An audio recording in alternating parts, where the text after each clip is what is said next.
ಈ ಕ್ಷಣದಲ್ಲಿ breaking update ಬರ್ತಾ ಇದೆ. ಈ ವಿಚಾರಕ್ಕೆ ಸಂಬಂಧಪಟ್ಟಂತೆ ನಾಗಮಂಗಲಕ್ಕೆ ಇವತ್ತು ಬಿಜೆಪಿ ನಿಯೋಗ ಭೇಟಿ ಕೊಡಲಿದೆ. ಇವತ್ತು ಮಧ್ಯಾಹ್ನ ನಾಗಮಂಗಲಕ್ಕೆ ಕೇಸರಿ ಟೀಮ್ ಹೋಗತ್ತೆ. ಆರ್ ಅಶೋಕ್ ಹೋಗ್ತಾರೆ, ರಾಜ್ಯಾಧ್ಯಕ್ಷ ವಿಜೇಂದ್ರ ಹೋಗ್ತಾರೆ, ಅವ್ರ ಜೊತೆಗೆ ಇನ್ನೂ ಅನೇಕ ಲೀಡರ್ಸ್ ಹೋಗ್ತಾರೆ ಅಂತ ಹೇಳಲಾಗಿದೆ. ಹೋಗಿ ಏನ್ ಮಾಡ್ತಾರೆ ಅನ್ನೋಂಥದ್ದನ್ನ ನೋಡ್ಬೇಕು. ಅಲ್ಲಿ ಪರಿಸ್ಥಿತಿ ಏನಿದೆ ಅನ್ನೋದನ್ನ ಅನಲೈಸ್ ಮಾಡೋ ಅಂತ ಒಂದು ಪ್ರಯತ್ನ ಮಾಡ್ತಾರೆ ಅಂತ ಅನ್ಸುತ್ತೆ. ವಿರೋಧ ಪಕ್ಷವಾಗಿ ಅವ್ರ ಕರ್ತವ್ಯ ಅದು ಪರಿಸ್ಥಿತಿ ಏನಿದೆ ಅಂತ ನೋಡ್ತಾರೆ.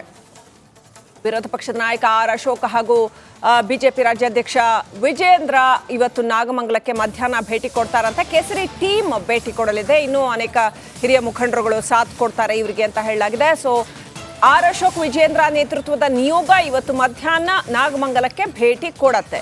ನೋಡೋಣ ರಾಜಕೀಯ ನಾಯಕರುಗಳು ಈ ವಿಚಾರದಲ್ಲಿ ಎಷ್ಟು ಜವಾಬ್ದಾರಿಯುತವಾಗಿ ನಡ್ಕೊಳ್ತಾರೆ ಅನ್ನುವಂಥದ್ದು.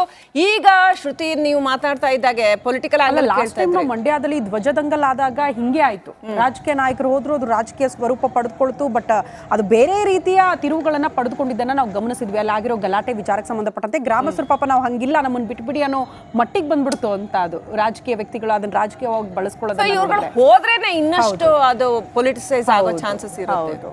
ಸೊ ಎಕ್ಸಾಕ್ಟ್ಲಿ ಇವತ್ತು ಬಿಜೆಪಿ ನಿಯೋಗ ಭೇಟಿಯಾದ ಬಳಿಕ ಇನ್ಯಾವ ರೀತಿಯ ತಿರುವು ಪಡೆದುಕೊಳ್ಳುತ್ತೆ ಅನ್ನೋದು ಬಹಳ ಕುತೂಹಲ.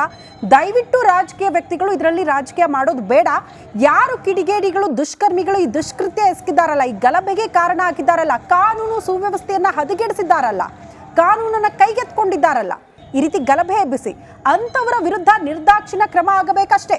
ಅಷ್ಟಕ್ಕೆ ಮಾತ್ರ ಆಗ್ರಹಿಸಬೇಕು. ನೀವ್ ಹೇಳ್ದಂಗೆ ಇಲ್ಲಿ ಕಾನೂನು ಸುವ್ಯವಸ್ಥೆ ಬಿಗಿ ಇದ್ದಿದ್ರೆ ಅವ್ರು ಯಾವುದೇ ಕೋಮು ಮತ್ತೊಂದು ಸಂಬಂಧ ಏನೇ ಆಗಿರ್ಲಿ ರೀ, ಕಾನೂನು ಬಿಗಿ ಇದ್ರೆ, ಕಾನೂನಿನ ಭಯ ಇದ್ರೆ, ಪೊಲೀಸರು ತಗೊಂಡಾಗ ಏರೋಪ್ಲೇನ್ ಹತ್ತಿಸ್ತಾರೆ ಅನ್ನೋ ಭಯ ಇದ್ರೆ ಯಾಕೆ ಕಲ್ಲೊಡಿತಾರೆ? ಮತ್ತೆ ಇದು ಮೊದಲೇ ಗೊತ್ತಿರುತ್ತೆ ರಾಜ್ಯ ಸರ್ಕಾರಕ್ಕೆ, ಇಂಟೆಲಿಜೆನ್ಸ್ಗೆ. ನೋಡಿ, ನೀವು ಅಲ್ಲಿ ಎಕ್ಸ್ಪ್ಲೇನ್ ಮಾಡ್ತಾ ಇದ್ರಿ, ಆ ವಿಜುವಲ್, ಆ CCTV ವಿಜುವಲ್ ಎಕ್ಸ್ಪ್ಲೇನ್ ಮಾಡ್ತಾ ಇದ್ರಿ, ಆ ಮಚ್ ತಗೊಂಡ್ ಬರ್ತಾರೆ.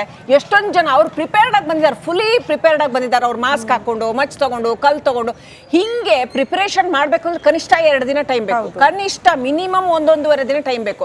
ಇಂಟೆಲಿಜೆನ್ಸ್ಗೆ ಡೆಫಿನೆಟ್ಲಿ ಮಾಹಿತಿ ಇರುತ್ತೆ, ಅದು ಇಂಟೆಲಿಜೆನ್ಸ್ ಸರಿಯಾಗಿ ವರ್ಕ್ ಆಗ್ತಿದ್ರೆ. ರಾಜ್ಯದಲ್ಲಿ ಬಹುತೇಕ ಜಿಲ್ಲೆಯಲ್ಲಿ ನಾವು ಗಮನಿಸಿದ್ದು ಈ ಶಾಂತಿ ಸಭೆಗಳೆಲ್ಲ ಆಗಿತ್ತಪ್ಪ, ಬಟ್ ಇಲ್ಲ ಆಗ್ಲಿಲ್ವಾ ಅನ್ನೋದು ಪ್ರಶ್ನೆ. ನಾಗಮಂಗಲದಲ್ಲಿ ಸೆಕ್ಷನ್ 144 ಜಾರಿಯಾಗಿದೆ. ಎಲ್ಲಿ ತನಕ ಅಂದ್ರೆ 14ನೇ ತಾರೀಕಿನ ತನಕ ಅಂತ SP ಅವರೇ ಅದನ್ನ ಬಹಳ ಸ್ಪಷ್ಟವಾಗಿ ಹೇಳಿದ್ರು. ಈಗ ರೌಂಡ್ಸ್ ಬೇರೆ ಹಾಕ್ತಿದ್ದಾರೆ. ಸೂಕ್ಷ್ಮ ಪ್ರದೇಶಗಳಲ್ಲಿ ಗಸ್ತು ತಿರುಗ್ತಿದ್ದಾರೆ ಪೊಲೀಸರು. DR ವಾಹನದೊಂದಿಗೆ ಪೊಲೀಸರ ಪಹರೆ, ಪರಿಸ್ಥಿತಿಯ ಅವಲೋಕನ.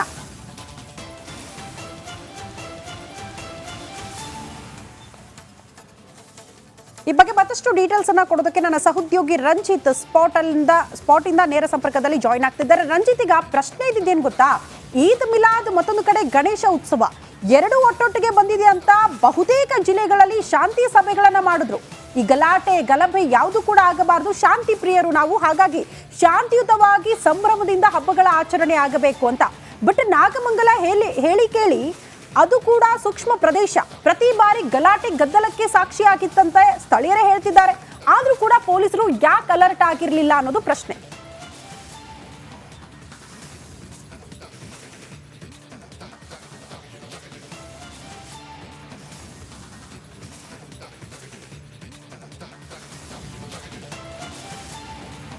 ಖಂಡಿತವಾಗ್ಲೂ ಕೂಡ ಶ್ರುತಿ, ಯಾಕಂತ ಹೇಳಿದ್ರೆ ನೀವು ಹೇಳ್ದಂಗೆ ಶಾಂತಿ ಸಭೆಗಳನ್ನ ಮಾಡುವ ಮೂಲಕ ಯಾವೊಂದು ಗೊಂದಲವೂ ಆಗದ ಹಾಗೆ, ಗಲಾಟೆಗಳಾಗದ ಹಾಗೆ ಎಲ್ಲ ರೀತಿಯಲ್ಲೂ ಕೂಡ ಪ್ರಯತ್ನವನ್ನ ಮಾಡಬಹುದಾಗಿತ್ತು. ಆದ್ರೆ ನಾಗಮಂಗಲದ ಈ ಸ್ಥಳ ಇದೆಯಲ್ಲ, ಇಲ್ಲಿ ಸುಮಾರು ಸುತ್ತಮುತ್ತ ಆಸುಪಾಸಿನಲ್ಲೇ 10 ಗಣಪತಿಯ ವಿಗ್ರಹಗಳನ್ನ ಅಥವಾ ಗಣೇಶೋತ್ಸವದ ಗಣಪತಿಯನ್ನ ಕೂರಿಸಿದ್ರು.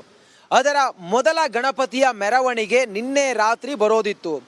ಆ ಬರುವ ಸಂದರ್ಭದಲ್ಲಿ ಆಗಿರುವಂತ ಗಲಾಟೆ, ಬರುವ ಸಂದರ್ಭದಲ್ಲಿ ಈ ಹಿಂದೆ ಕೂಡ ಇದೇ ರೀತಿಯಾಗಿ ಗಲಾಟೆ ಆಗಿತ್ತು. ಗಲಾಟೆ ಆಗಿ ಆದರೆ ಇಷ್ಟು ದೊಡ್ಡ ಮಟ್ಟದಲ್ಲಿ ಒಂದು ದೊಂಬಿ ಆಗಿರಲಿಲ್ಲ. ಆದರೆ ಈಗ ಆಗಿರುವಂಥ ಗಲಾಟೆ ಇದೆಯಲ್ಲ, ಗಲಭೆ ಇದೆಯಲ್ಲ, ಅದು ನಿಜಕ್ಕೂ ಕೂಡ ಇಲ್ಲಿನ ಜನ ಬೆಚ್ಚಿ ಬಿದ್ದಿದ್ದಾರೆ. ನೋಡ್ಬೋದು ಶ್ರುತಿ, ನಾನು ನಿಂತಿರುವಂಥ ಇದು ನಾಗಮಂಗಲದ ಮಂಡ್ಯ ಸರ್ಕಲ್ನ ಮೈಸೂರಿಗೆ ಹೋಗುವಂಥ ಮುಖ್ಯ ರಸ್ತೆ. ಈ ಮುಖ್ಯ ರಸ್ತೆಯಲ್ಲಿರುವಂಥ ಒಂದು ಬಜಾಜ್ ಶೋರೂಮ್. ಈ ಬಜಾಜ್ ಶೋರೂಮ್ ಇದೆಯಲ್ಲ, ಒಳಗಡೆ ಇದ್ದಂಥ 10 ಗಾಡಿಗಳು ಕ್ಲೋಸ್ ಡೋರ್ ಮಾಡಿದ್ರು, ಅಂದರೆ ಗ್ಲಾಸ್ ಇಂದ ಹಾಕಿ ಇಲ್ಲಿ ಕಂಪ್ಲೀಟ್ ಆಗಿ ಬಂದ್ ಮಾಡಿದ್ರು. ಸುಮಾರು 8 ಗಂಟೆ ಸುಮಾರಿಗೆ ಬಂದಂಥ 100ರಿಂದ 150 ಜನ ಒಳಗಡೆ ನುಗ್ಗಿದವರು ಇಲ್ಲಿದ್ದಂಥ ಕಲ್ಲುಗಳಿಂದ, ಇಲ್ಲಿದ್ದಂಥ ಬಾಟಲ್ಗಳಿಂದ ಈ ಗ್ಲಾಸನ್ನು ಪುಡಿ ಮಾಡ್ತಾರೆ. ಪುಡಿ ಮಾಡಿದವರು ಒಳಗಡೆ ಹೋಗಿ ಇಲ್ಲಿದ್ದಂಥ 10 ವಾಹನಗಳನ್ನು, ಬಜಾಜ್ ಕಂಪನಿಯ ವಾಹನಗಳನ್ನು ಹೊರಗಡೆ ಎಳೆದುಕೊಂಡು ಬಂದು ಆ ಸ್ಥಳದಲ್ಲಿ ಸುಟ್ಟು ಕರಕಲ್ ಮಾಡಿದ್ದಾರೆ, ಬೂದಿ ಮಾಡಿದ್ದಾರೆ. ನಮ್ಮ ವಿಜೆ ಮಂಜು ಅದನ್ನ ತೋರಿಸ್ಬೇಕು ನೋಡಿ. ಆ ಸ್ಥಳದಲ್ಲಿ ಅದನ್ನ ಸುಟ್ಟು ಹಾಕಿದ್ದಾರೆ. ಅಲ್ಲಿ ಮಾರ್ಕ್ ಕೂಡ ನಿಮಗೆ ಕಾಣಿಸ್ತಾ ಇದೆ. ಕಿಡಿಗೇಡಿಗಳು, ದುಷ್ಕರ್ಮಿಗಳು ಅಲ್ಲಿ ಸುಟ್ಟು ಹಾಕಿದ್ದು ಮಾತ್ರ ಅಲ್ಲ, ಕೆಲ ಬೈಕ್ಗಳನ್ನ, ಕೆಲ ವೆಹಿಕಲ್ಗಳನ್ನ ಕದ್ಕೊಂಡು ಹೋಗಿದ್ದಾರೆ ಅಂತ ಹೇಳಿ ಕೂಡ ಇಲ್ಲಿನ ಸಿಬ್ಬಂದಿ ಹೇಳ್ತಾ ಇದ್ದಾರೆ. ಈ ಬಿಲ್ಡಿಂಗ್ ಇದೆಯಲ್ಲ, ಇದರ ಮಾಲೀಕರು ನನ್ನ ಜೊತೆಲಿದ್ದಾರೆ, ಅವ್ರನ್ನ ಮಾತಾಡ್ಸೋಣ. ಸರ್, ನೀವು ಹೇಳ್ತಾ ಇದ್ರಿ ಆಗ ಚಿಕ್ಕ ಮಕ್ಕಳೆಲ್ಲ ಬಂದಿಲ್ ಗಲಾಟೆ ಮಾಡಿದ್ರು ಅಂತ. ಹೆಚ್ಚು ಕಡಿಮೆ 15 20 ವಯಸ್ಸಿನ ಹುಡುಗರು, ದೊಡ್ಡವರು ಯಾರು ಇರ್ಲಿಲ್ವಂತೆ ಸರ್. ಹೆಚ್ಚು ಕಡಿಮೆ 100-150 ಹುಡುಗರು ಇದ್ರಂತೆ. ಯಾರ ಮಾತು ಕೇಳ್ತಾ ಇರಲಿಲ್ಲ ಮಕ್ಕಳು. ಅದೇ ಮಕ್ಕಳು ಮಾಡ್ದಂತೆ ಪಕ್ಕದ ಏರಿಯಾದವ್ರು ಹೇಳ್ತಾ ಇದ್ದಾರೆ, ಹೋಗ್ರು ಅಂದ್ರು ಯಾರು ಮಾತು ಕೇಳ್ತಾ ಇರ್ಲಿಲ್ವಂತೆ ಅವರು. ಎಷ್ಟು ಗಂಟೆ ಸುಮಾರಿಗೆ ಆಯ್ತು ಸರ್? ಹೆಚ್ಚು ಕಡಿಮೆ 9 ಗಂಟೆಗೆ ಸರ್. ದೊಡ್ಡವರು ತಾವು ಇದ್ರ ಬಿಲ್ಡಿಂಗ್ ಓನರ್? ಹೌದು ಸರ್, ಬಿಲ್ಡಿಂಗ್ ಓನರ್. ಹೌದು. ಎಷ್ಟು ಸುರಕ್ಷಿತವಾಗಿತ್ತು ಸರ್ ಇದು? ಸರ್, ಸುರಕ್ಷಿತ ಹೆಂಗಿತ್ತಂದ್ರೆ ಈ ತರ ವಾತಾವರಣ ಯಾವತ್ತೂ ಸೃಷ್ಟಿ ಆಗಿರ್ಲಿಲ್ಲ ಸರ್. ನಾವು ಡೋರು ಹಾಕಿರಲಿಲ್ಲ, ಬರೀ ಟ್ರಾನ್ಸ್ಪರೆಂಟ್ ಗ್ಲಾಸ್ ಅಷ್ಟೇ. ಯಾಕಂದ್ರೆ ಅಷ್ಟು ಸುರಕ್ಷಿತವಾಗಿತ್ತು. ಇದೇ ಮೊದಲು ಬಾರಿ ಈ ತರ ಈ ಏರಿಯಾದಲ್ಲಿ ಆಗಿರೋದು. ಈ ಮೈಸೂರು ರೋಡಲ್ಲಿ ಇಂಥ ಘಟನೆ ಪ್ರಥಮ ಬಾರಿಗೆ ಈ ತರ ಆಗಿರೋದು ಸರ್. ಇಂಥ ಘಟನೆ ಯಾವ ಹಿಂದೆ ಗಲಾಟೆ ಆಗಿತ್ತು ಅಂತ ಹೇಳ್ತಾರಲ್ಲ ಸರ್, ಅದು ಸುಮ್ಮನೆ ಸರ್. ಅಲ್ಲಿ ಅಷ್ಟೇನೆ. ಅಲ್ಲಂದ್ರೆ ಮಸೀದಿ ಹತ್ರ ಏನೋ ಪಟಾಕಿ ಹೊಡೆದ್ರು ಅಂತ ಸ್ವಲ್ಪ ಗಲಾಟೆ ಇತ್ತು. ಆಮೇಲೆ ಪೊಲೀಸರು ಬಂದ್ರು, ಓಕೆ, ಮುಗೀತು. ಇವಾಗ ಇಲ್ಲಿ ಗಂಟ ಬಂದಿರೋದು ಇದೇ ಫಸ್ಟು ಸರ್. ಇವ್ರಿಗೆ ನಮ್ಗೆ ಎಷ್ಟು ಭರೋಸೆ ಅಂದ್ರೆ ಈ ಅಂಗಡಿಗೆ ನಾವು ಶೆಟ್ರೇ ಹಾಕಿರ್ಲಿಲ್ಲ, ಸುರಕ್ಷಿತವಾಗ ಜಾಗ ಅಂತ.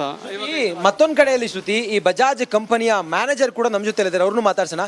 ಸರ್, ಎಷ್ಟು ಬೈಕ್ಗಳಿದ್ದು ಸರ್ ಈ ಶೋರೂಮ್ ಅಲ್ಲಿ? ಇಲ್ಲಿ ನಾವು 15 ವೆಹಿಕಲ್ ನಿಲ್ಸಿದ್ದು, ಅದರಲ್ಲಿ 8 ವೆಹಿಕಲ್ ಹೊರಗಡೆ ಹೇಳ್ಕೊಂಡೋಗಿ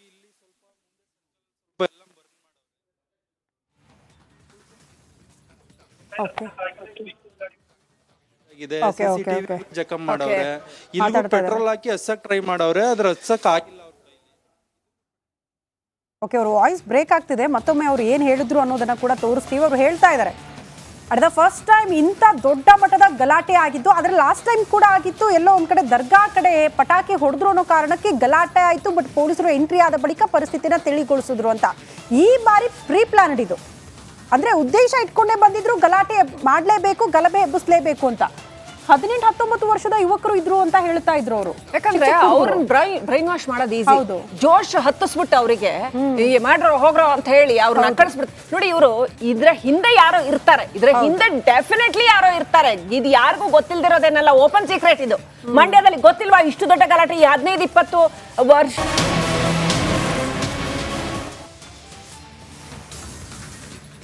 ಕಿಡಿಗೇಡಿಗಳ ದುಷ್ಕೃತ್ಯಕ್ಕೆ ಬದುಕೆ ನಶ್ವರ. ನೋಡಿ, ಮಾಡೋದು 2 ನಿಮಿಷದ ಕೆಲಸ, ಆದ್ರೆ ಬದುಕೆ ನಶ್ವರ ಆಗ್ಬಿಡತ್ತೆ. ಅಂಗಡಿ ಸುಟ್ಟಾಕ್ತಾರೆ ಪಾಪ.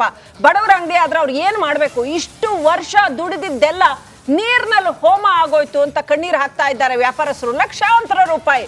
ತಮಾಷೆನೆ ಅಂದ್ರೆ ದುಡಿಯಕ್ಕೆ ಎಷ್ಟು ಕಷ್ಟ. ಸುಡೋದಕ್ಕೆ ಹೇಳ್ತಾರಲ್ಲ, ಕುಂಬಾರನಿಗೆ ವರ್ಷ, ದೊಣ್ಣೆಗೆ ನಿಮಿಷ ಅಂತ.